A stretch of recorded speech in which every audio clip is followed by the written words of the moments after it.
How to make white background picture in Canva. Hello everyone, welcome back to our channel.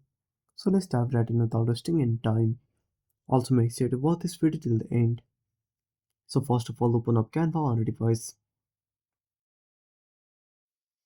Now simply tap on the plus icon at the bottom menu.